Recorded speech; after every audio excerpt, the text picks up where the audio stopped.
Principal practically हम लोगों ने थ्योरेटिकल बेसिस पे वो तो पढ़ लिया कि प्रिंसिपल कौन कौन से हैं, 4 प्रिंसिपल थे, ठीक है। उन 4 प्रिंसिपल को इम्प्लीमेंट कैसे करना है आपको अपने ऑर्गेनाइजेशन के अंदर, ठीक है, उनको कहते हैं अप्लाई करने के लिए कुछ टेक्निक्स हैं, ठीक है। सबसे पहला टेक्निक है आपका फंक्शनल फॉर्मेनशिप।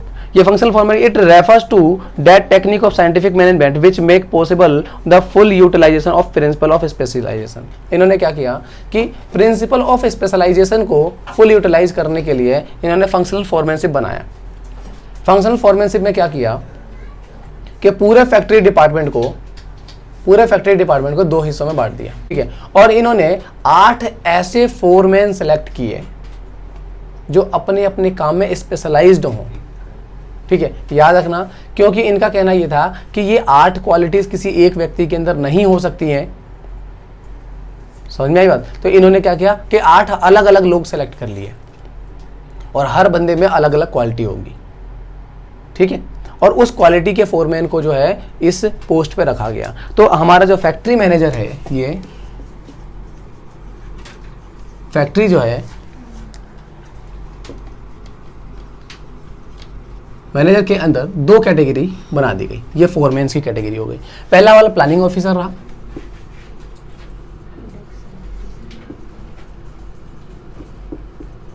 ठीक है, और दूसरा वाला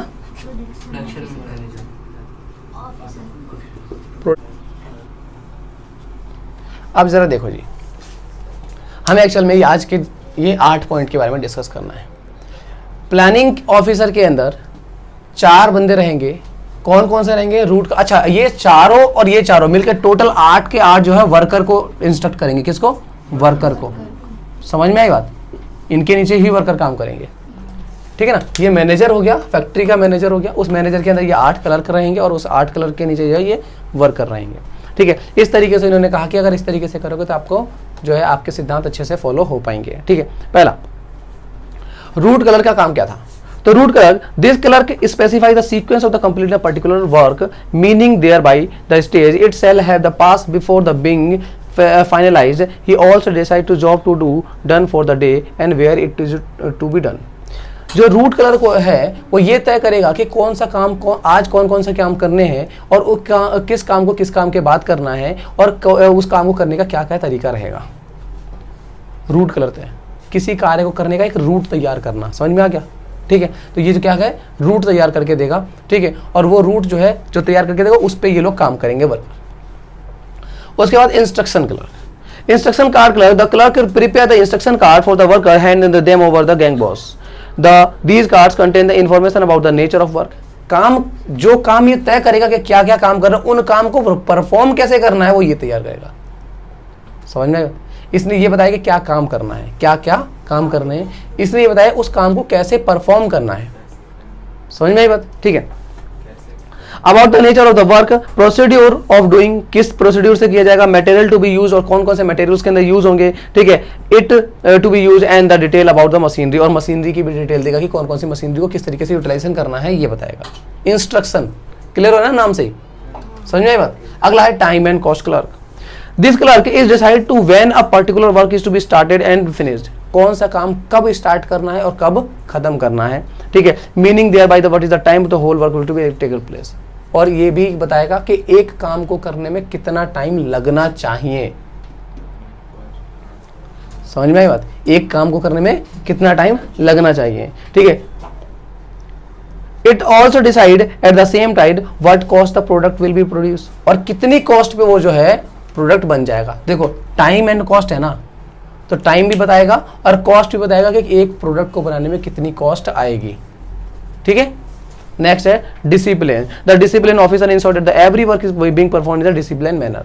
सारे के सारे जो काम हैं वो जिस तरीके से बताए गए हैं उसी तरीके से परफॉर्म किए जा रहे हैं, वो ये इंश्योर करेगा, ठीक है। ये देख रेख करता रहेगा। समझ में आई बात? ठीक है। आ जाते हैं अब इधर वाले के में। प्लानिंग ऑफिसर, वो प्रोडक्शन ऑफिसर। प्रोडक्शन ऑफिसर के अंदर पहला है गैंग बॉस। गैंग बॉस का क्या काम है? The worker are divided in the various group from the point of view the control, a group leader is selected who knows the gang boss. क्या किया जाएगा कि वर्कर्स को छोटे छोटे टीम में या ग्रुप में डिवाइड कर दिया जाएगा और एक ग्रुप का जो हेड होगा उसे कहेंगे हम लोग क्या? Gang boss. समझा बात। तो गैंग बॉस ये तय करेगा कि जो ग्रुप के सारे के सारे लोग जो है वो काम प्रॉपरली करें, उनका काम पूरा हो रहा है, उनसे काम करना आ रहा है उनको, ठीक है। A group leader is selected to know the known as the gang boss. He is expected to ensure that both the worker and the machine are fit enough for the production. ये ensure करेगा कि worker और machine दोनों ही properly work कर रही हैं। कौन? Gang boss ये डिसाइड करेगा, ठीक है जी। The worker and the machine that the material required for the use has been made available to them. और जो मटेरियल इनको रिक्वायरमेंट है, जिस प्रोडक्ट को बनाने के लिए जो मटेरियल लग रहा है वो मटेरियल इनको अवेलेबल हो रहा है, ये इस चीज़ को ख्याल रखेगा। तो 3 चीज़ें ख्याल रखेगा, क्या क्या? मशीनरी सही से काम कर रही है, लेबर सही से काम कर रही है, और मटेरियल इनको सही से टाइम पे मिल रहा है, ठीक है। अगला है स्पीड बॉस। स्पीड बॉस का क्या काम है? The main function of the speed boss is to ensure that all the workers are performing the job at the required और एक्सपेक्टेड स्पीड, ठीक है। क्या बता रहा है ये? कि ये इंश्योर करेगा कि सारे के सारे मशीन और वर्कर उस रिक्वायर्ड स्पीड से काम कर रहे हैं जो स्पीड इन्होंने तय करके दी है, ठीक है। इन्होंने बताया कि भाई ये काम इतने टाइम में हो जाना चाहिए और इतने टाइम से स्टार्ट होना चाहिए, इतने टाइम पे खत्म हो जाना चाहिए, तो वो ये इंश्योर करेगा स्पीड बॉस, मशीनरी का भी और वर्कर का भी, ठीक है जी। रिपेयर बॉस, ये क्या करेगा? Repair boss the main function of the repair boss two is keep the machine tools in the working condition. ये हमेशा ये ख्याल रखेगा कि जो मशीनरी अगर कंप्यूटर पे काम कर रहा है या मशीन पे काम कर रहा है, जो भी मशीन जिस मशीन पे काम हो रहा है वो मशीन जो है वो प्रॉपर कंडीशन में वर्क कर रही है और हमेशा करती रहेगी, ठीक है। अगर कभी भी खराब होगी तो जल्दी से ये आकर के उसको ठीक करेगा। समझ में आई बात, ठीक है। अगला है इंस्पेक्टर। इंस्पेक्टर क्या है? He inspect the things that the produce the comparing the qualities. ये आप क्या कह रहे हैं? क्वालिटीज एंड क्वांटिटी, स्टैंडर्ड्स को तय करेगा। ये चेक करेगा कि जो प्रोडक्ट तैयार हो रहा है उस प्रोडक्ट की क्वालिटी कैसी है। वो जो स्टैंडर्ड तय किए गए थे स्टार्टिंग में कि भाई इस क्वालिटी का बनाना है हमको, उस क्वालिटी का प्रोडक्ट बन रहा है या नहीं बन रहा है, वो ये देखेगा, इंस्पेक्टर चेक करेगा। क्लियर हो गया, ठीक है। ये हो गया हमारा फंक्शनल फोरमैनशिप पूरा का पूरा। पहला टेक्निक क्या था? पहला टेक्निक था हमारा फंक्शनल फोरमैनशिप, याद रहे, इंपॉर्टेंट टॉपिक है, ठीक है। अगला हमारा है स्टैंडर्डाइजेशन ऑफ वर्क। वर्क को स्टैंडर्डाइज कर दिया जाएगा, ठीक है। स्टैंडर्डाइजेशन का मतलब क्या था? It refers to process of setting the standard for the various business activity. Business की जितनी भी एक्टिविटीज है ना आपके, उसके सबको एक स्टैंडर्ड तय कर देना, ठीक है। स्टैंडर्ड किस तरीके का हो सकता है? क्वालिटेटिव हो सकता है और क्वांटिटेटिव हो सकता है।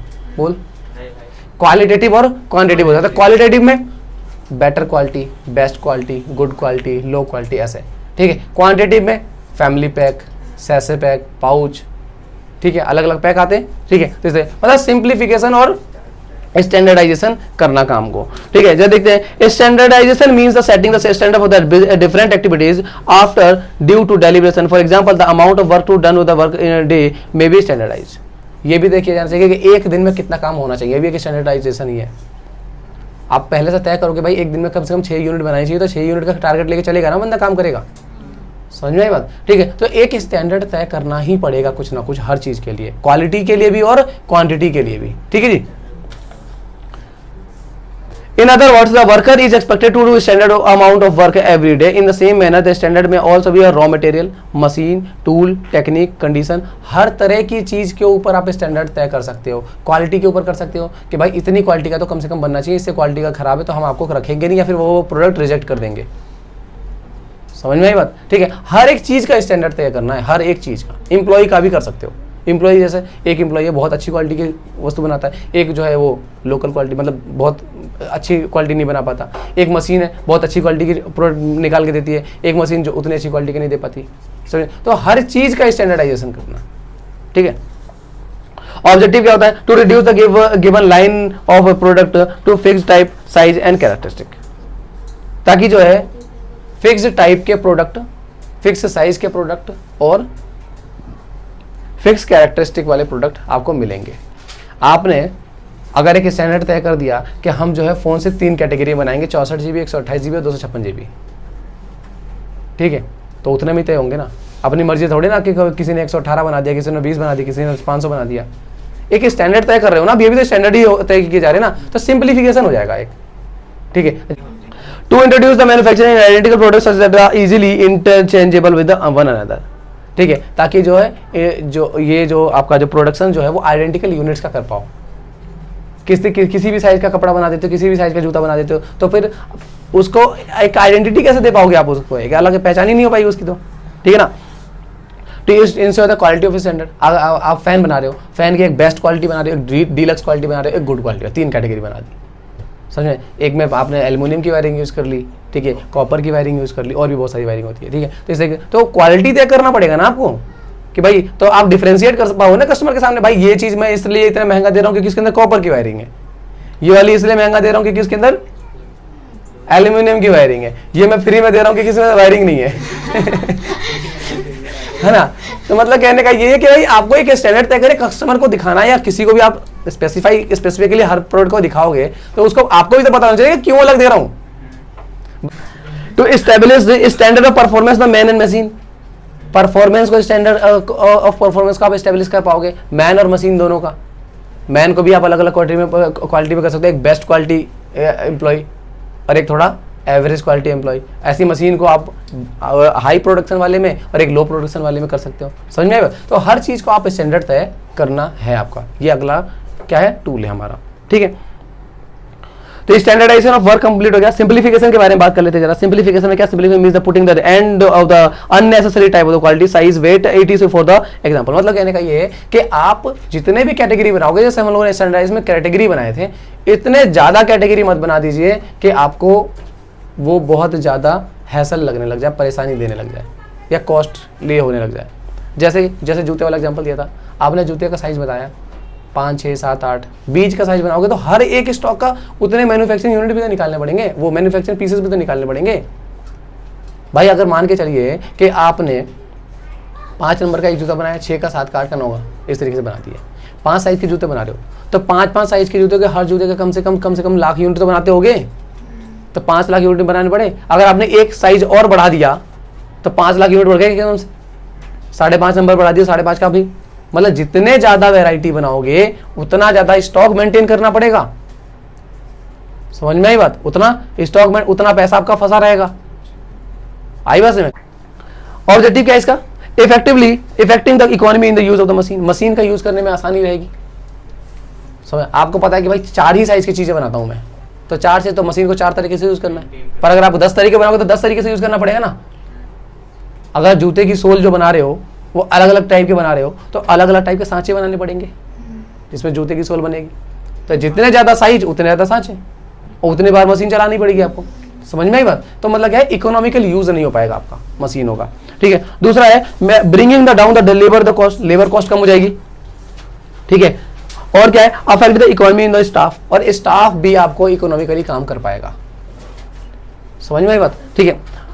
जरा एक एग्जांपल दे रखा है कि according to the another example, paper manufacturing company ने यूएसए में एक पेपर मैन्युफैक्चरिंग कंपनी थी, वो 2000 तरह के कपड़े वो पेपर बनाती थी।